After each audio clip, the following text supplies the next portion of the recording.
నిలవదే మది నిలవదే మీరు సబ్స్క్రైబ్ చెయ్యపోతే పిచ్చిదాన్నే మీరు చూడపోయిన video. Hello, welcome to my channel 3 steps for kids hair cut.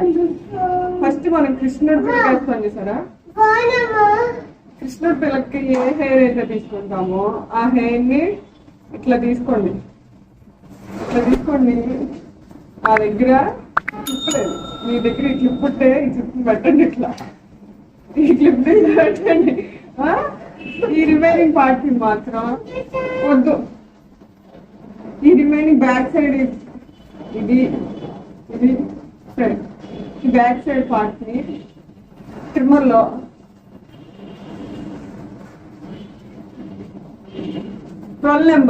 ట్రిమ్మర్లో 12 number పెట్టుకొని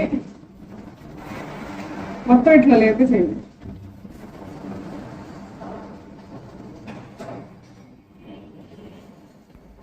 అసలు ఫస్ట్ ఈ వీడియో చేద్దాం అనుకోలేదు, కానీ ఏంటంటే నేను చాలా ట్రై చేశాను అనమాట. కరోనా వచ్చిన తర్వాత కిడ్స్ని బయటికి పంపించడానికి ఇష్టం లేక నేను నేర్చుకున్న బేసిక్గా ఫస్ట్ నాకు తెలియదు, కొంచెం మనం కటింగ్కి వెళ్ళాం కదా, జెంట్సే వెళ్తారు కదా, అట్లా నాకు తెలియలేదన్నమాట ఫస్ట్ అసలు ఎట్లా స్టార్ట్ చేయాలని. కొంచెం మా హస్బెండ్ చెప్పిన తర్వాత స్టార్ట్ చేసా, కానీ అది 1 అవర్ అట్లా పట్టేస్తుంది. నాకు ఇద్దరికి చేయాలంటే 2 అవర్స్ అట్లా పెట్టేస్తుంది. మనకి ఎక్స్పీరియన్స్ లేదు కాబట్టి అంతసేపు నుంచుని హెయిర్ కట్ చేయాలంటే విసుకొచ్చేస్తుంది. దానికి తగ్గట్టు కిడ్స్ కూడా అంతసేపు మనకి కోఆపరేట్ చేయరు. బయట బార్బర్స్ చేసినంతసేపు సలూన్లో చాలా ఫాస్ట్గా చేస్తారు కదా, మనకి అంతసేపు చేస్తా అంటే వాళ్ళు ఒప్పుకోరు. ఇది సెకండ్ స్టెప్ అనమాట. సెకండ్ స్టెప్లో మనం ఫస్ట్ కృష్ణుడి పిల్లకి ఎట్లా తీసుకున్నామో దాన్ని ఈక్వల్గా మొత్తం పైన అంతా ఈక్వల్గా ఒకే లెవెల్లో కట్ చేసేసుకోవాలి. కట్ చేసుకుంటే పైన పార్ట్ అంతా ఇంకా ఈక్వల్గా వచ్చేస్తుంది అనమాట. మనం ఇంకా దాన్ని షేప్ చేయాల్సిన అవసరం ఉండదన్నమాట.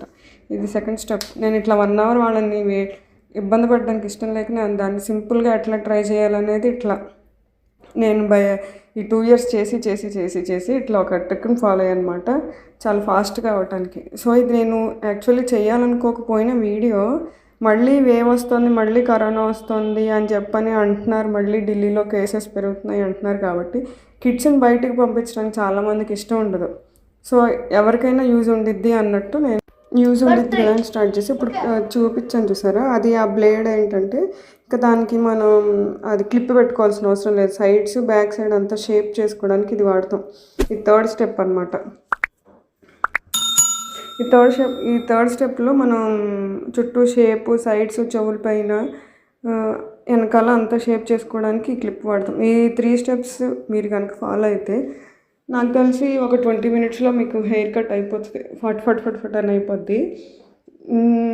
కానీ కొంచెం ప్రాక్టీస్ కావాలి. ఫస్ట్ టైమే మీకు ఎంత ఫాస్ట్గా అయిపోద్దని నేను చెప్పలేను, టైం తీసుకునేది. నాకే 1 ఇయర్ పైన పట్టింది ఈ ట్రిక్ ఫాలో అయ్యి ఫాస్ట్గా చేయడానికి. అండ్ ఇంకోటి ఏంటంటే ఇప్పుడు మా వాడికి బాగా థిక్ హెయిర్ అనమాట. సో ఇంకా నేను ఎంత చేసినా పైన వాడికి వాల్యూమ్ ఎక్కువ ఉండిపోద్ది. అప్పుడు ఏం చేసానంటే పైన క్లిప్ 16 పెట్టుకొని ఆ వాల్యూమ్ని తగ్గించడానికి మనం అట్లా కోమ్ చేసినట్టుగా అన్నామంటే పైన హెయిర్ వాల్యూమ్ ఎక్కువ ఉండేది కదా, ఆ వాల్యూమ్ అంతా కొంచెం తగ్గుతుంది. 12 పెట్టాం అనుకోండి మరీ డిప్ అయిపోద్ది. కొంచెం హెయిర్ ఉండాలి కాబట్టి డిప్పలా చేయకుండా ఉండటానికి 16 పెట్టుకున్నాం. 16 పెట్టుకొని ఇట్లా కోమ్ చేసినట్టు చేస్తే సరిపోద్ది, వాల్యూమ్ తగ్గిపోద్ది. ఇప్పుడు ఈ 3 స్టెప్స్ ఇది ఎక్స్ట్రా స్టెప్ యాక్చువల్గా నేను చెప్పింది. ఇప్పుడు దీన్ని మనం ఇట్లా కోమ్ చేస్తే అట్లా వస్తుంది అనమాట. ఇది హెయిర్ కట్ అయిన తర్వాత, హెయిర్ వాష్ అయిన తర్వాత చూపిస్తున్న వీడియో అనమాట. ఇంట్లో వస్తుంది. ఈ 3 జనరల్ ఈజీ స్టెప్స్ మీరు ఫాలో అయితే ఫట్ మొన్న హెయిర్ కట్ చేసేయచ్చు. ఈ కరోనా టైంలో మీ కిడ్స్ని బయటకు పంపించాలా అని భయపడకుండా ఈ 3 స్టెప్స్ ఫాలో అయ్యి మీరు కూడా హెయిర్ కట్ చేసేసేయండి. Thanks for watching. ఇలాంటి ఇంట్రెస్టింగ్ వీడియోస్ ఇంకా చూడాలంటే subscribe to my channel and don't forget to like. Bye.